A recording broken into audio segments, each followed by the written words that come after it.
super excited, and Book Soup's super excited to have Jim Dawson here to talk about Los Angeles' Bunker Hill. So if you can give me a hand in welcoming him, he'll get started.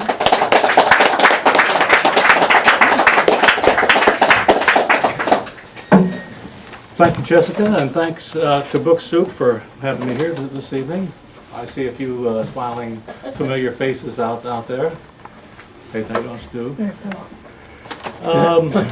I should ask, first of all, I guess, is there anybody here who ever, looking at the ages of the people out here, did anybody here actually ever go to the old Bunker Hill before it was finally torn down and hauled away back in the 1960s? What do you remember about the old Bunker Hill? You had freedom to be or do whatever you wanted. Nobody bothered you up there. Did you live up there then, or? You went through a tunnel, and right to the right of the tunnel was the apartment. Okay, that would be the Third Street Do you Tunnel. remember the name of it? Well, there's the Third Street Tunnel, the Hill Street Tunnel, the No, Second name of Street the Tunnel. apartment? The name of the apartment? That was on the right? No. You mean going up the hill?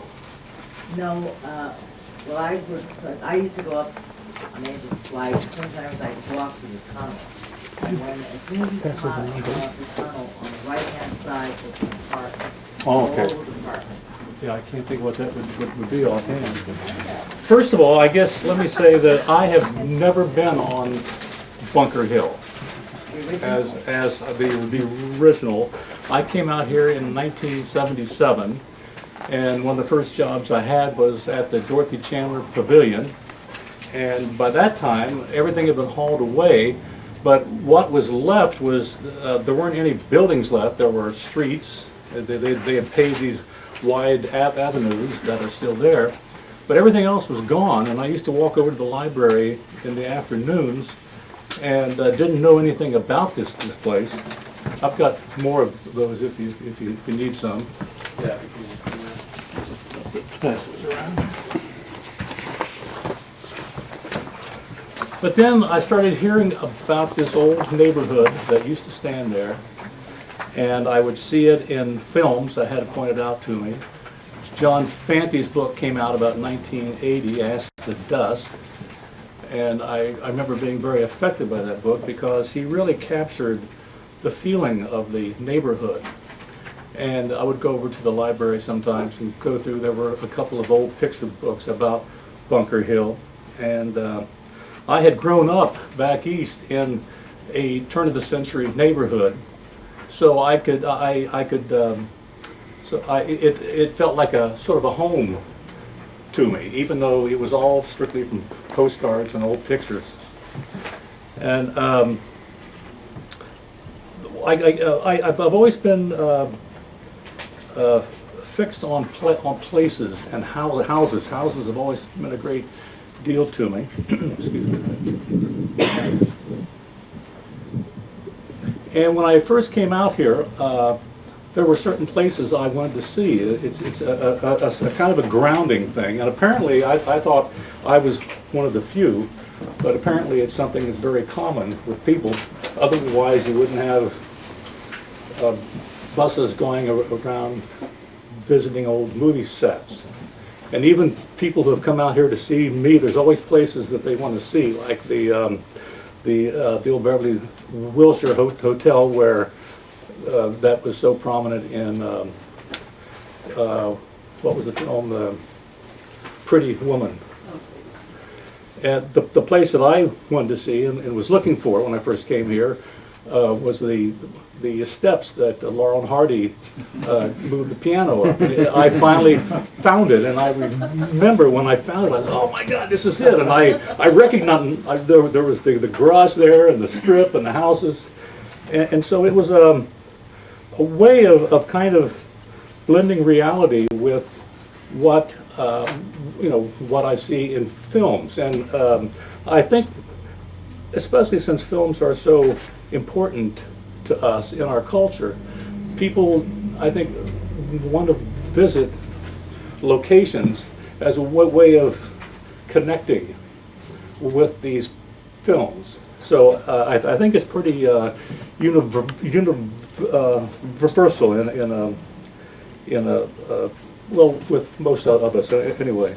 I printed this thing out here, a couple of things, because I want you to get an idea exactly of where Bunker Hill is. On the front of it, does everyone have one of these?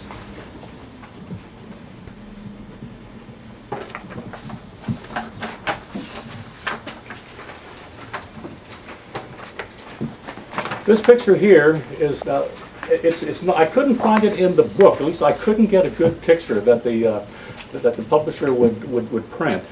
It's the Gladden Apartments. It was on the corner of Olive and First Street. And this is a still from a film.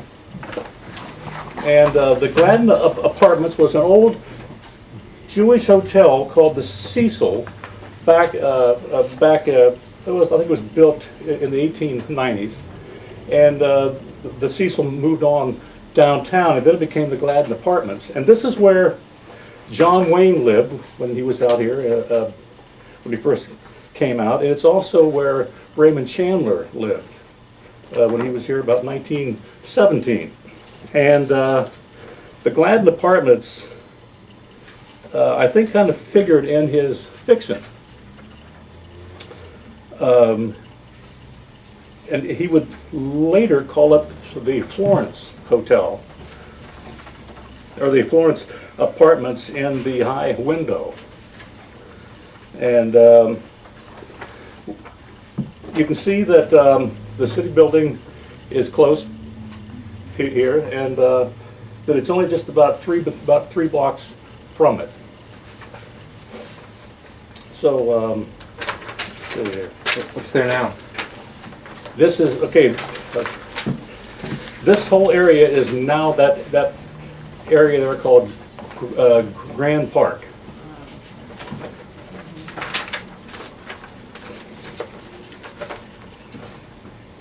Now, to get an opposite view, you go to the next page, and this was taken from the tower of the city building. Now, the Gladden Apartments, you don't quite see. They're off. The apartments are over here. But what you see here is Court Street. And Court Street does not exist there anymore. That is where the park is. But Raymond Chandler kept going back to Court Street. In the Big Sleep, in the High Window, and a couple of his short stories, he kept going back to Court Street. And he would always refer to it as being in the 100 block of Court Street. But in fact, where he was talking about, you're able to pinpoint it in there, because he would he took the Court Street funicular up to the apartments. So you can tell by his descriptions that it was basically in the 400 block. But he would always put it in the 100 block in his stories, because if Court Street had run off into downtown Los Angeles, the 100 block is between Main and Spring, which meant that these corrupt places that he was always going to on Court Street were immediately inside the City Hall building. So that was something I stumbled onto. I've gone through a lot of the Raymond Chandler literature, and I've never seen any, I've never seen that anyplace else. So, it was just one of the things I stumbled onto because I don't think anyone else has really focused on Bunker Hill as a place in pulp fiction. By the 1940s, I think about 1946 was the first what we call film noir that was shot there. It was a place called Somewhere in the Night. And it was one of those stories about an amnesiac who's running through Los Angeles trying to find out who he is. And he goes to this house in this witchy old apartment building. And there's a lady there who acts like, when he goes to see her, she looks like some sort of what they used to call a spinster, a word that's certainly gone out of style. but she was sort of this vague, strange woman, might have been in her 40s or 50s, and she acts like she knows him. And so this scene is probably one of the most interesting scenes in the film. They engage, and there's all this sort of talk, and he finally realizes that he doesn't know who she is, and she doesn't know who he is. But so she's just one of these people who was lost in time. But it was one of the few places in the film where they shot on location, and they shot this place on 2nd Street called the Chaz Peak Apartments, and I have pictures in the book. And so they shot it there, and there was there was like a fairly extensive scene, and so Bunker Hill fit right in because it grounded the picture in reality, and it presented the film with a set, a location that really looked like it was a real house. I should point out that Bunker Hill, as we know it, it's let's see, the westernmost part is Figueroa, then east on Temple, then south on Hill Street, and then west on 5th. That's the boundary of it.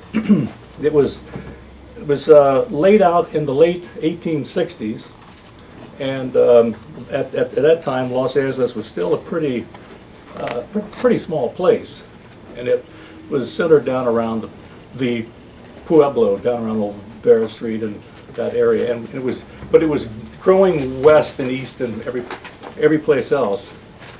And Bunker Hill was sort of an impediment to this growth because it was so steep. They started building houses up there. That they started laying out streets in the 1870s. By the 1880s, a lot of the first families of Los Angeles were building houses up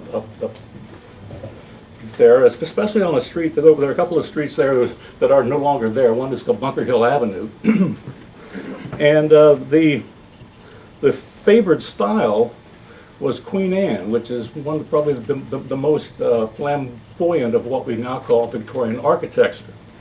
And that's the style you see, the awkward tall chimneys and gables and all kinds of things sticking out of it. And they're very dramatic buildings. You still see them down on Carroll Street, a couple other places. Bonnie Bray. Bonnie Bray, okay. And so those were the houses that were built around Grand, Bunker Hill Avenue, and a couple other places. And then by around the turn of the century, those people started moving out. They started going west, but by this time downtown is starting to grow up against the hill. So they needed housing for all these new workers coming into town. So they started building boarding houses and hotels, a lot of tourist hotels, because by that time tourism was becoming big out here. A lot of people were coming out, being attracted by the railroads. A lot of real estate was being sold out here. So people were really flocking to Los Angeles. And so slowly, Bunker Hill became this very crowded neighborhood, and there was a lot of building going on up there, a lot of little hotels, some big hotels, a couple of real fancy hotels also. And the old Victorians were being broken up into housing. By the 1930s and 40s, it was starting to become a little bit run down. You had a lot of Mexicans coming in, Italians, a lot of poor people, Okies, Bunker Hillbillies, just all kinds of people. It was starting to become a little, and there were some areas that kept that remained genteel, but other parts of Bunker Hill were starting to become that's where the bohemians hung out, criminals, drug addicts. So it's hard to point to this area and say it was just one thing. There were a lot of different neighborhoods there. So by the 1940s, when film noir became popular, it was the perfect place to shoot because it looked like a rundown American town. And as long as you shot around the palm trees, it could be any place. And after, as we came out of the war and cameras had gotten lighter, people were tired of the old studio look of the 1930s. Back during the 20s, people were shooting a lot up there on the hill. Harold Lloyd loved the hill, especially there's a place up there above the Hill Street Tunnel where they would build mock-ups of downtown buildings so that it would look like he was actually eight stories off the ground when he was actually, it was just on top of a tunnel. And so when sound came in, it grounded everybody in these studios because of the microphones, these big heavy mics, and so a lot of action had to go back inside, and that's always been one of the problems I've had with 30s films is they look too studio bound. They don't look real, and so as you get into the 40s, and they had these lighter cameras that were developed during World War II, they started going back out on the streets. And it's always been sort of obvious to me when I go back and look at these films, the scenes that are shot out on the streets look so much more realistic than the studio shots, the studio scenes.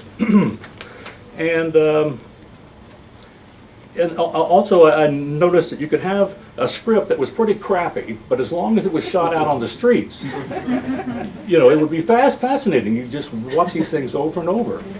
And a couple of other people have pointed that out since. You could take a Z script, shoot it out on the streets, and it looks like an A film, or at least a B movie, a real good B movie. So starting about 1946, 47, 48, you had a lot of films being shot up there. Crisscross, The Turning Point, later on Kiss Me Deadly, which of course everybody has seen. One of the ones that I really loved, it was shot in 1950, was Joseph Losey's M, which was a remake of the German film, the Peter Lorre film. And I won't go into the whole history of it because I have that here. But Joseph Losey was stuck with the original German script because to get this thing past the Hayes office, or I guess at that point it was called the Breen office, I think. And they said, you can't make this film. It's about a man that kills little girls. But since the original M is a classic, we'll grandfather it in, but you have to use the original script. So in order to sort of break away from the German film, the Fritz Lang German film, which was shot on a big sound stage and shot at night, he decided to take it out into the streets of Los Angeles, shoot it during the day when kids were more available to be kidnapped. So the film, I'd say probably, quite a lot of the film was shot on Bunker Hill. And the house that this killer lived in was a place on Bunker Hill Avenue called the Foss Heindel House, built in 1885, I think, by a guy named Foss, and lived in around the turn of the century by a guy named Heindel, who was a famous astrologer and occultist. And the house looked like an occultist lived there. It's a very strange looking house. And I think that when Robert Clotworthy was called on to design a house for Psycho 10 years later, that he probably used the Foss house as a kind of blueprint for it, because it's a sort of house that you would want to put a killer in, because the house almost reflects his personality. It sort of amplifies. It's such a weird looking house. It amplifies the personality of a man who's haunted by his overbearing deceased mother and goes out and kills little girls for some odd reason. Excuse me. Was LA playing itself in this movie? You know, I don't think this film is, okay, NM, it's obviously in Los Angeles, but the town is never referred to by name. And even though that house was on Bunker Hill Avenue, it was given as being on River Street. But it was obviously Bunker Hill, and if that's a film that I think is now being restored, and so it should be available probably in the next year or so. Anyway, and Kiss Me Deadly was also shot up there because Robert Aldrich was Joseph Losey's assistant cameraman on this film, and he used a lot of the same stairways. He used Angel's Flight. And he used a house that was just 2 doors up from the Foss Heindel house, which was a place called the Castle. This great Queen Anne house that, if you're all familiar with Kiss Me Deadly, it's the house where Cloris Leachman lived. And he goes there to the house, and it's shot in front and shot inside the house in the hallway. But although there's an upstairs scene that was shot in the studio. Yes, I'm sorry. Were you asked? No, just moving.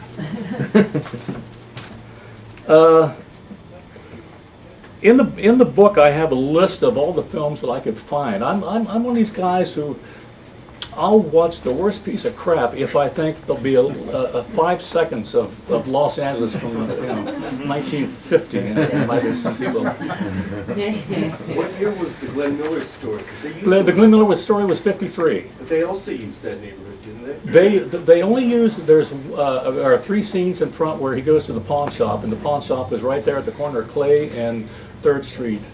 So you get to see Angel's Flight. Yeah. I have a website you can go to. It's electricearl.com/AF. And I found about 30 films that were shot on Angel's Flight or around Angel's Flight, and I've got probably a couple hundred stills on this site. Someone should write a book about Angel's Flight. You know, I did. Thank you. Thank you, Art.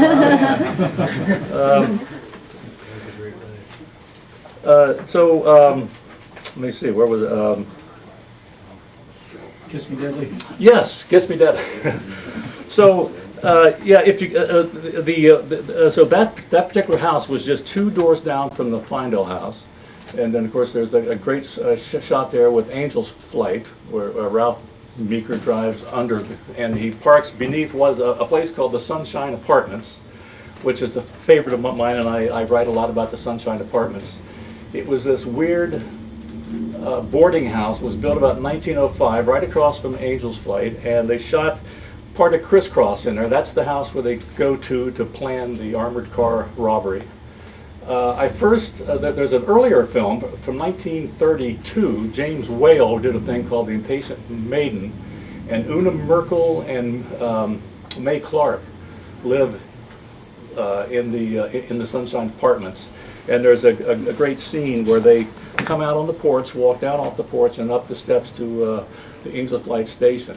I have several pictures of the Sunshine Apartments in here because it's a real fascinating place because the front door was on the 3rd floor. It's one of those places. Here you have 3rd Street going up like this. So it's a walk, these stairways, and the house is built like this. So the 1st floor is only about half as wide as the 2nd floor, which is not quite as wide as the 3rd floor, and the porch comes up. And you see, it's in if you've all seen that film called The Exiles. Oh, yeah. It's in The Exiles toward the end of the film when the young Indian woman comes home and she goes to visit her girlfriend. It's a pretty complete scene where she walks up those steps and she goes up the porch through the front door and up to a room, and so you get to see the corridors and the balconies and all this kind of a labyrinth of halls and hallways and stairways inside this place, as there were inside so many of these wonderful old buildings there. And I think Hollywood took pretty good advantage of them. Let's see, what else? The castle, like I say, was used really only about one time, and even though it was probably the grandest house there, it was at 325 South Bunker Hill Avenue, And I think it only shows up for any period of time in Kiss Me Deadly. And it turned out to be the very last house that left Bunker Hill. They towed it away. There was this other little house that was not too far from it. In March of 1969, this was after the place had been pretty much leveled. And there was a TV show that was filmed up there where the house was sort of used as part of the plot, just before it was being hauled off. It was carried up to what was then being billed as a Victorian preserve right off the Pasadena Freeway, which is now called Heritage Square. And they set it up there. They were going to try to restore it. About 6 months later, some vandals got inside of it and they burned it down. And that was the end of the old Bunker Hill. On page 3,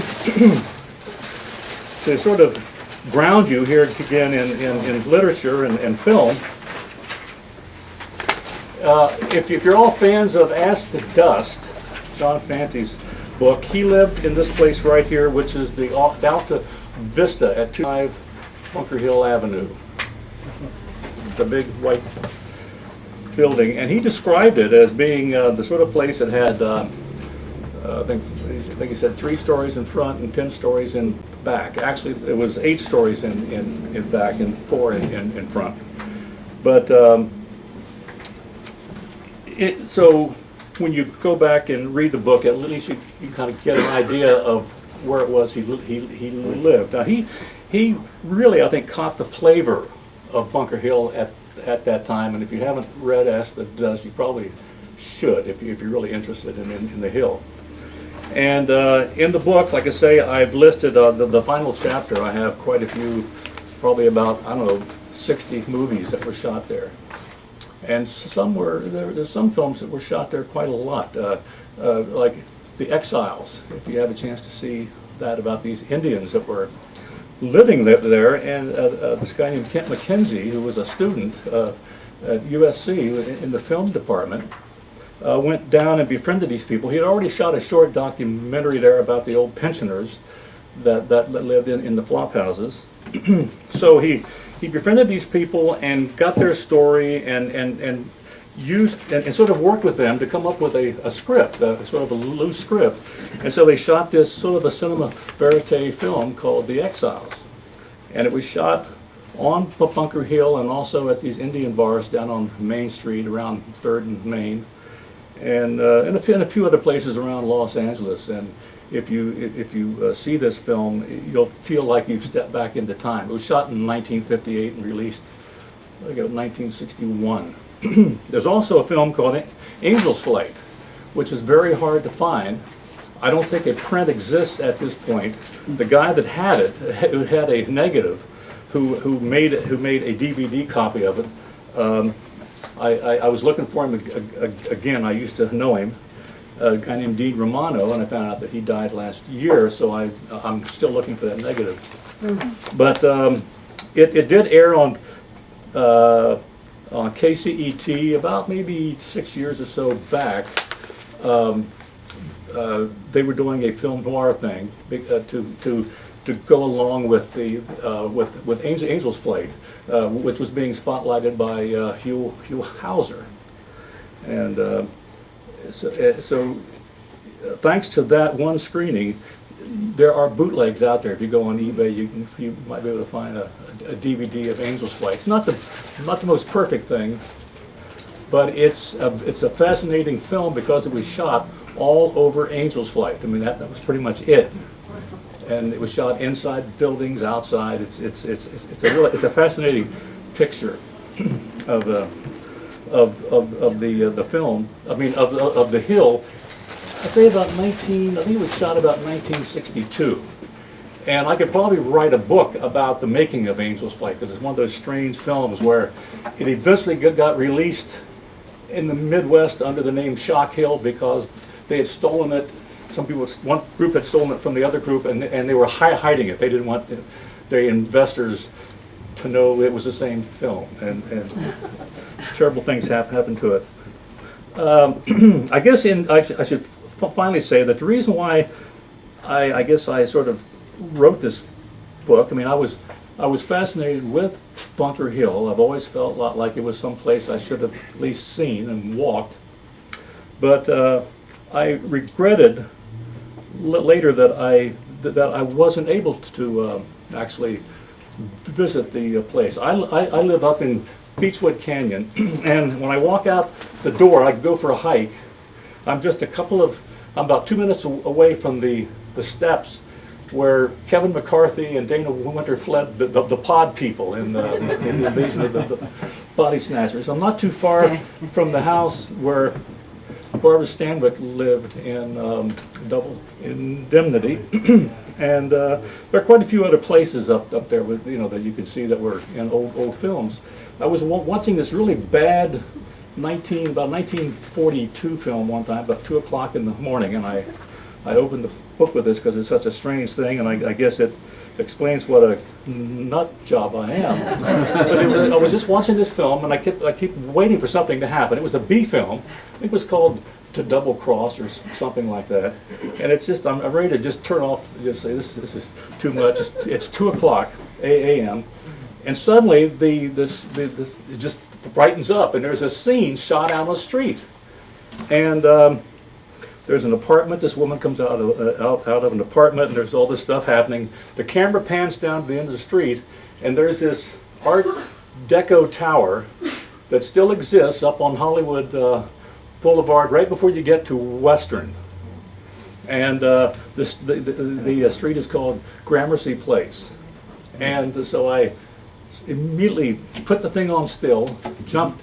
I put my shoes on, jumped in the car, and drove down there, and sure enough, that apartment building was still there. Now, a couple of the places that were close by had been torn down since the early 40s, and new places had been up. But it was just fascinating to stand there and look at this old apartment building. It still looked pretty much the same. This place that I had just visited 5 minutes earlier before I was born. Now, I don't know if that, it's just one of those crazy things. Some people would say, well, that's stupid. It's just a picture of something. But I think probably that's something that we're all susceptible to. In a way, it connects us with films. It connects us with something greater than ourselves, especially those of us who probably aren't very religious. I don't know. But anyway, so that's really so. I guess, for some reason, I just wish that I had a chance to visit Bunker Hill, and so I was able to do it with this book, and I think I covered pretty much everything that's in it. I went back, there's a film noir, Pulp Fiction, then I get into some of the more serious stuff that was written there. There were people who were writing about the old houses and about the neighborhoods back in the 30s and 40s. And I even found one lady who had written about the place in the late 19th century. So I guess that's about all I have to say. It covers a whole lot. The title is a come on. It's a trick. So, but actually, no, it's not, because I do have just about anything you want to know about film noir on Bunker Hill is in this book. Oh, great. Now, I'd like to ask you if the photo of the Fonte apartment, is that the back or the front? This is the back here, and there's a cover of it in front in the book. M was also shot inside the place. The Joseph Losey's M from 1950. There's a scene where a mother is frantic because her daughter, she can't find her daughter, and it's shot inside the place. It had like a circular, had sort of an interesting stairway, and then she goes outside, and there's the steps that are coming up here on the side. There was a scene shot there on the steps, and I have a great picture of this place. It was taken from up here, and you see all the crewmen out there. So his apartment, the hill came down to the window of his apartment? Yes. On the other side? His apartment was probably about right down here, from what I can understand. But on the other side? Yes, this is the back of it. That's Bunker Hill Avenue up here. These are little, just a couple of let's see, benches that are up here. There was like this little park up the top, which also pops up in about 8 or 9 different films. It was Is that photo looking west? This photo is looking east. This is that's the 3rd Street Tunnel, That's right here. and then this is the east side of it.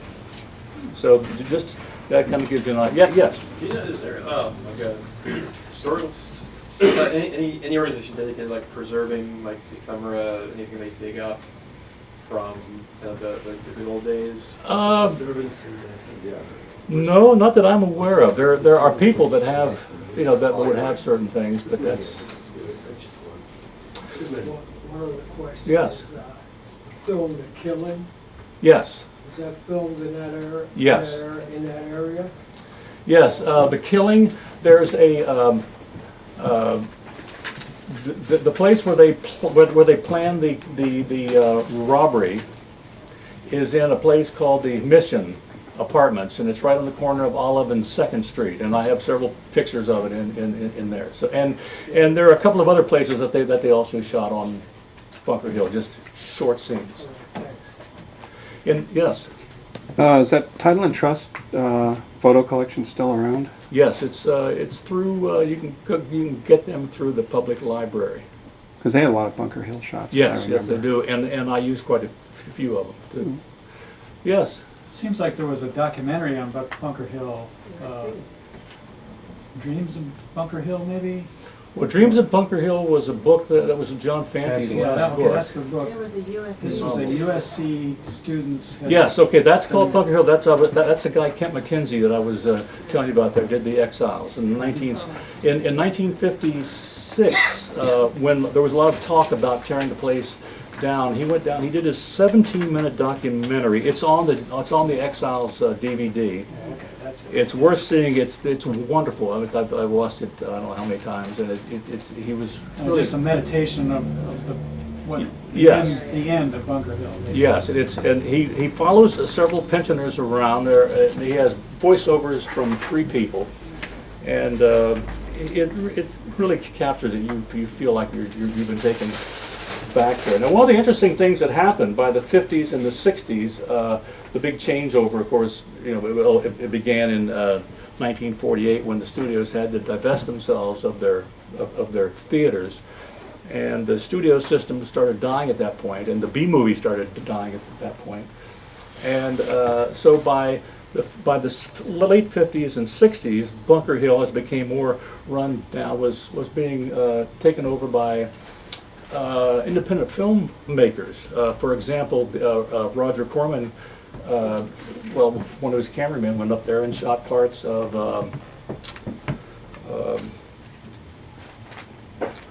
what's the thing? Audrey, the plant, the Little Shop of Horrors. There are several scenes in that film that were shot up on Angel's Flight. Not on Angel's Flight, it's up there without permits and shot it in the night, so it was closed. So they shot up on they shot up about 2 or 3 different places. And so this became fairly common.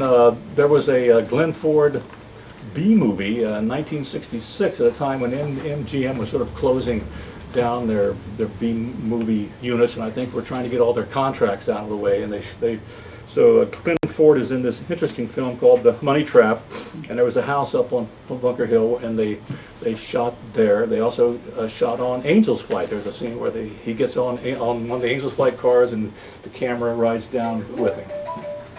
So anyway, so as you start watching these pictures. The fact that a perfect example is one called The Boy Who Caught a Crook, a really lousy little B film, but it was shot all over Bunker Hill, especially over around Figueroa and First.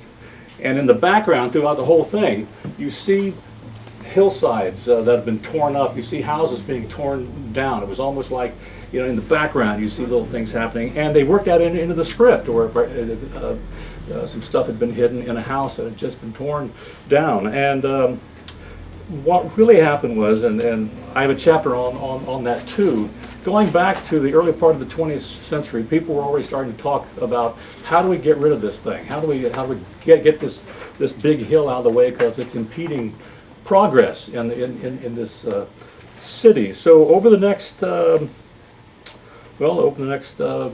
60 years, they worked on tearing this thing down. Finally, by 1961, the CRA had been, was firmly in place and was buying it up and buying up all the lots, reselling it to these consortiums of insurance companies and contractors, and slowly but surely they finished off the hill. It was something that had been going on for quite some time, but that's and so it was. It's one of those great sins that I think that this city is known for. It was done just about the same time. You've all probably read about Chavez Ravine, and it was all worked into this. It was all part of that. It was like you had all these poor people that were too close to downtown. A lot of people didn't like that. They felt like they could make a lot of money from these places. In the case of Bunker Hill, there was some talk of putting public housing up there, but this was a time when public housing had suddenly become a dirty word out here. This is early 50s. So the mayor, who was behind that, was sort of baited out of office, and so a new mayor came in who was a pawn of the developers, and that was pretty much the end of Bunker Hill. So anyway, any questions? I just want to say, in 1969, I saw an article in the LA Times about them hauling off those last two houses. Those two houses, yes. Yeah, I still have it. I didn't know about it. Yeah, it was funny. They were making the front page of the paper at that time. And I have to say the Los Angeles Times was pretty much behind the removal of Bunker Hill. The Chandlers had a hand in it, as they had a hand in just about everything else. And so it was sort of the LA Times was really a cheerleader behind all the people who wanted to tear the place down. Any other questions? Were there ever any street gangs or anything like that in that area? Yes. It sounded like it was a big mix of people from other areas, Italians, Mexicans, Okies you mentioned, and they formed their own. There were, I'd never heard so much about gangs, but the area around Clay Street and, Clay Street, which was the street that went under Angel's Flight. You see in a lot of films, there's just a very narrow street there. It was called Clay that ran from ran from 2nd Street to 4th Street, and that area, that's where a lot of the drug dens were. And also over around Hope Street at the, in fact, around this area here, around Hope and Flower, there were a lot of slums over here, and that was a high crime area. And but as far as any one place being a real hotbed of gang activity, I don't think so. Any other questions? Did that Yes, Hill sir. Street Tunnel, where did that start in the end? Okay, the Hill Street Tunnel was right in front. In fact, here, let's go back to this page here. Well, let's go back to page 2. It's hard to see it. Let's see it. It ran under. It ran under Hill Street. It was about a block long. It ran from First to Temple, and it was finally torn down. I have a great picture of it in the book where you finally see they removed the whole hill from the. Two openings, Yes. It was a double barrel tunnel because you had the one for cars and one for the street cars. And on top of this hill, which was some people called Court Hill, but it was the area above Hill Street Tunnel. That's where part of Crisscross was shot. Several other films were shot up there. Harold Lloyd used to shoot up there all the time. Charlie Chaplin shot up there. There was a house. It was right here at the corner of Hill and Hill and Court. It was right here. That was the Lewis Bradbury mansion. It was torn down in 1929, but Bradbury, the guy, there was the same guy that built the Bradbury building down at 3rd and Broadway, and it became a studio. It became the Hal Roach Studio in the about 1914 to 1915. So when a lot of people were shooting for him, including Charlie Chaplin early in his career, they would shoot a lot of things around Court Hill, and Charlie Chaplin even shot over around 4th and Olive Street, 4th and Grand.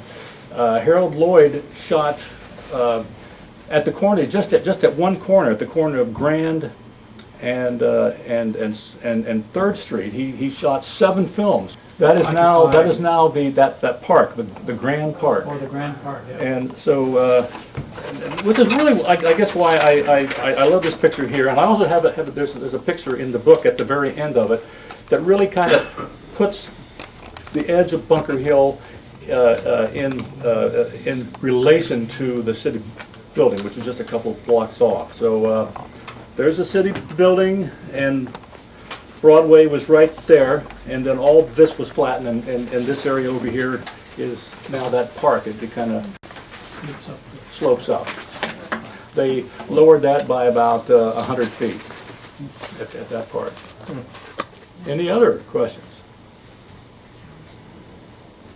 You said you wrote a book on Angel's Flight? I wrote a book. Well, it's a sort of a photo sort of book. It's this company.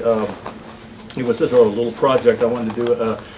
It's called Arcadia, that puts out all those sepia. Oh, sure, yeah. Those sepia things. Right. And I had all this stuff, and I didn't know how to do it, so how to put it into a book. And they have a real formula for putting these books together. So I managed to get about 200 and some pictures, stills from pictures, postcards, and all kinds of stuff, and did that book on Angel's Flight. Was there a second funicular? There was a second. There was a Court Street. They call it Court Flight, and it ran from Broadway, which is right across almost right across from what was then called the Civic Center, and it ran up to almost to Hill Street at the top. And in this picture here, page 2. It's this area right here. You see the top of it. By this time, in 1953, it was built about 1904 and was torn down in 1943.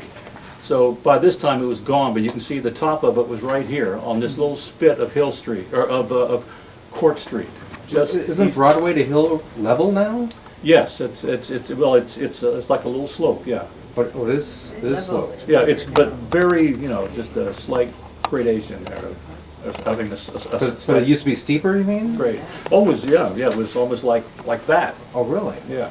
In fact, there's a couple of pictures I have in here that'll. What year did they dismantle the original site for Angel's Flight? Angel's Flight was hauled away in 1969. 67, I wrote it with my grandfather.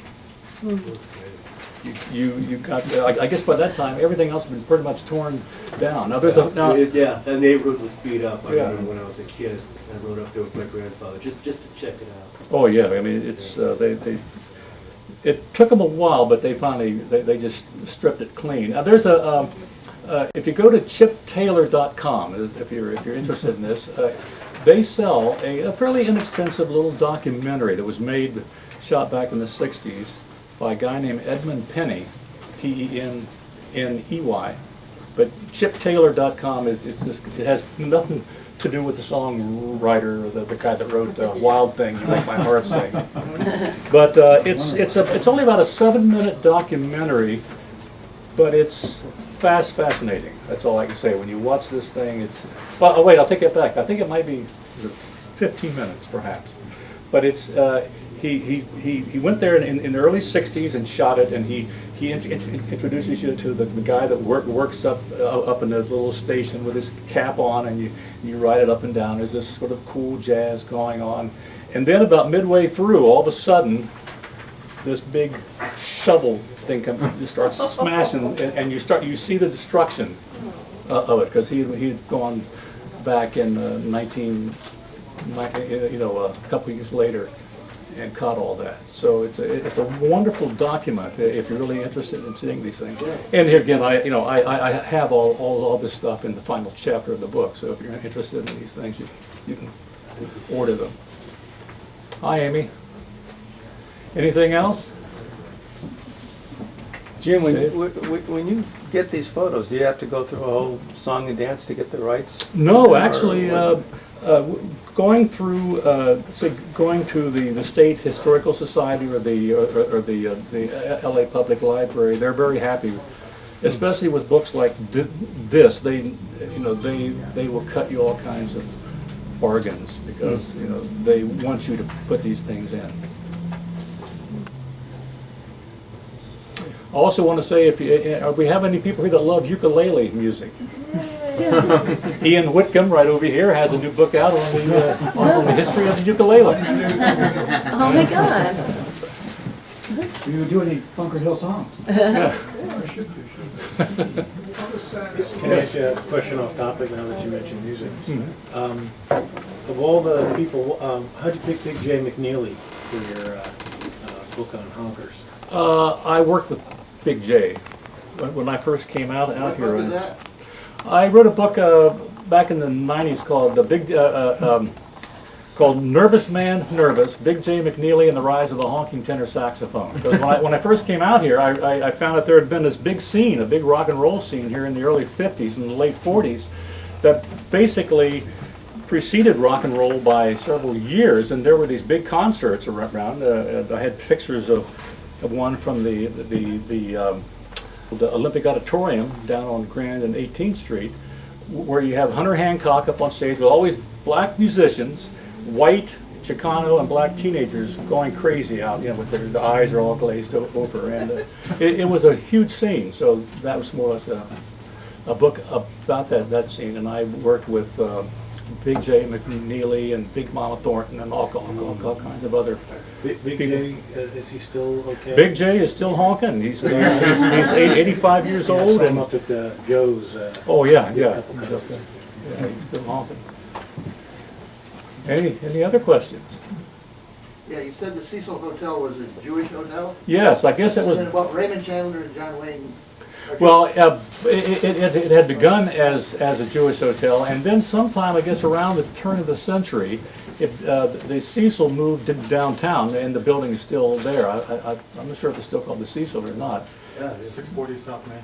Okay, and so then the place became the Gladden Apartments. It shows up in the Brasher Doubloon, which was the Hollywood version of the High Window, and George Montgomery plays plays Philip Marlowe. It's probably the worst of the first four that were made, but one of the few places where they shot was the Gladden Apartments, where Chandler had actually lived, and it was the place called the Florence Apartments, which was named after Chandler's mother.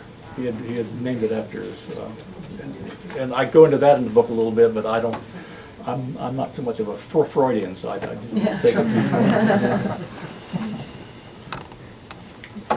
And the Gladden also shows up in a film called The Turning Point. So Are there any good tours that you could recommend? Did you take any tours of downtown LA or Bunker Hill area? Well, there are a lot of tours. There's a good theater tour. If you can go through the Conservancy. Does anybody know the full? Conservancy does Yeah, tours. Conservancy. LA They also do tours. Conservancy.org. Somebody, I won't say who it was, but they did a Bunker Hill tour. And I didn't go, I heard about it, but as I point out in here, there's, the only way you could do a Bunker Hill tour is just say, okay, now 40 feet up in the air. There used to be, yeah. So if somebody is offering a Bunker Hill tour, I'd say be skeptical. Unless they throw in a time machine. Unless you have a time machine, yes. But there is crime tours. Yes, there are plenty of crime tours. If you, Esoteric, they're called. there's Esoteric. Yeah. Now there's a good website. There's a couple of sites that I have in the book, and one of them is onbunkerhill.org, and they will give you a visual tour through. But they have all kinds of pictures in there, and it's by put together by Kim Cooper and Richard Schrave, who are dedicated to Los Angeles history. I mean, they've got it pretty well covered, and they've got pictures in there that are just that will amaze you. You familiar? I think it's Norman Klein. Is that his name? The name's familiar. Yeah, I can't think of the name of the book, but it came with a CD-ROM. Oh God, what's it?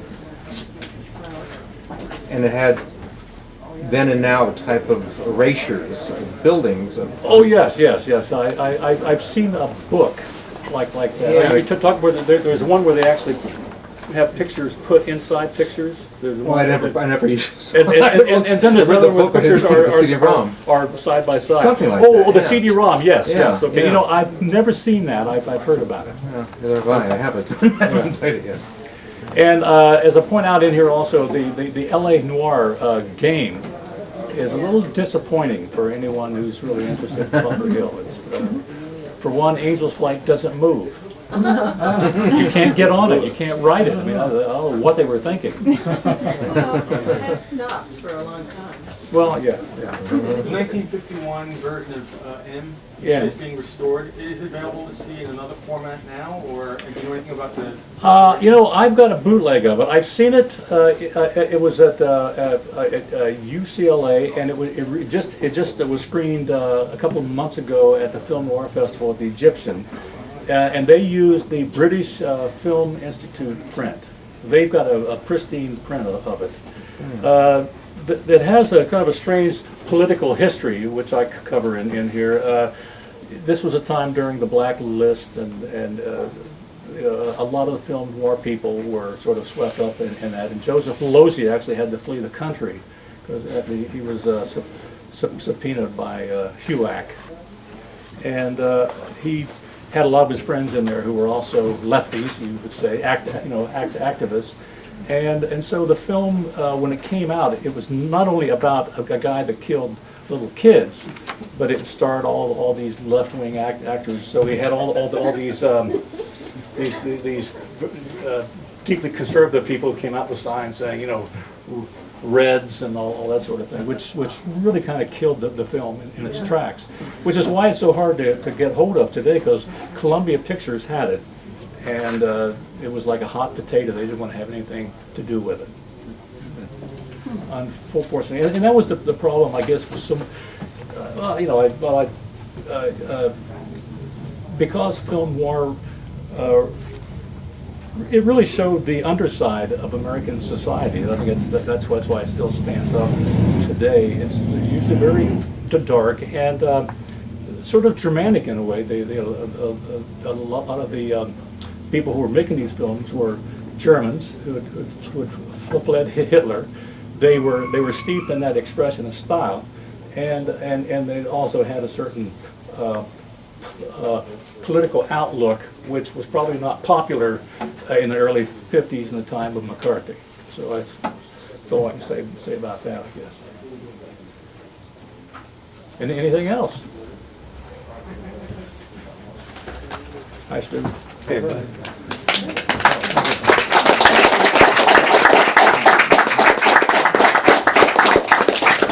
Thank you all for coming. We have the book for purchase at the front desk, and then we're going to be in the back desk doing a signing, and we'll form the line right along here. So, thank you.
Thank you.